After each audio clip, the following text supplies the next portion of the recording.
கண்ணியமானவர்களை, அல்லாஹ்வின் நல்லடியார்களே, இந்த மாதங்களிலே நீங்கள் சஹர் செய்து கொள்ளுங்கள் என்று சொன்னார்கள் பெருமானார் ஸல்லல்லாஹு அலைஹி வஸல்லம்.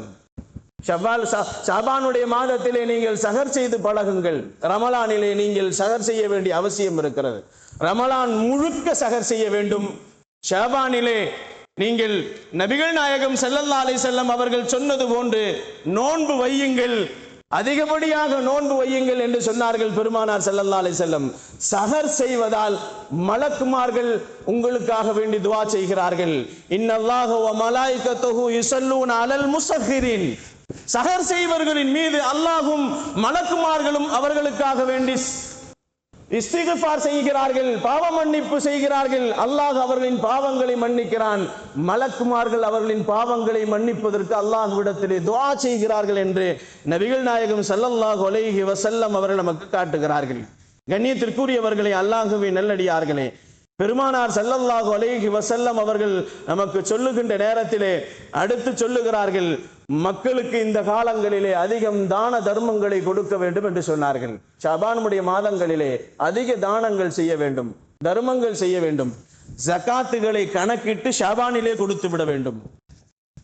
ரமலானிலே கொடுப்பது சிறந்ததுதான். 1க்கு 70 மடங்கு என்று இருந்தாலும் ஷாபானிலே கணக்கை தீர்த்து விட வேண்டும். காரணம், இன்றைய வருடத்தின் கணக்கு இந்த மாதத்தில் முடிக்கப்படுகிறது.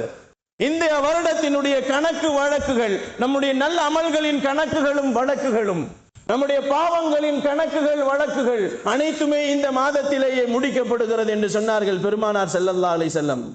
கண்ணியமானவர்களே, காலையிலும் மாலையிலும் நீங்கள் இந்த தினங்களிலே ஷாபானுடைய மாதத்திலே அதிகம் தானங்களை செய்யுங்கள். நாயகன் ஸல்லல்லாஹு அலைஹி வஸல்லம் ஹதீஸிலே சொல்லுகிறார்கள், அல்லாஹும் ஆதி முன்ஃபக்கன் கல்ஃபா என்று சொன்னார்கள் பெருமானார் ஸல்லல்லாஹு அலைஹி வஸல்லம் அவர்கள். யார் அல்லாஹ்வுடைய பாதையிலே செலவு செய்கிறார்களோ அவர்களுக்கு அல்லாஹ் ஜல்ல ஷானஹு தஆலா எந்த கஷ்டங்களும் இல்லாமல் மலக்குமார்கள் அவர்களுக்காக வேண்டி துஆ செய்கிறார்கள். யா அல்லாஹ், இவர் இந்த அல்லாஹ்வின் பாதையில் செலவு செய்கிறார், அவருக்காக வேண்டி நீ பொருளாதாரத்தில் பரக்கத்து செய்வாயாக என்று துஆ செய்வார்கள். அதே மலக்குமார்கள் இப்படியும் துஆ செய்வார்கள் என்று பெருமானார் ஸல்லல்லாஹு அலைஹி வஸல்லம் இப்படி சொன்னார்கள். பெருமானார் ஸல்லல்லாஹு அலைஹி வஸல்லம் யார் தன்னுடைய பொருளாதாரத்திலிருந்து எதையுமே கொடுக்காமல் தன் வாழ்க்கையிலே கழித்து கொண்டிருப்பானேயானால் அவர்களுக்கு அல்லாஹ் ஜல்ல ஷானஹு தஆலா இவரின் செல்வத்தை நீ இல்லாமல் ஆக்கிவிடு, இதிலே பரக்கத் இல்லாமல் ஆக்கிவிடு என்று மலக்குமார்கள் துஆ செய்வார்கள் என்பதை பெருமானார் ஸல்லல்லாஹு அலைஹி வஸல்லம் அவர்கள் நமக்கு பதிவு செய்கிறார்கள்.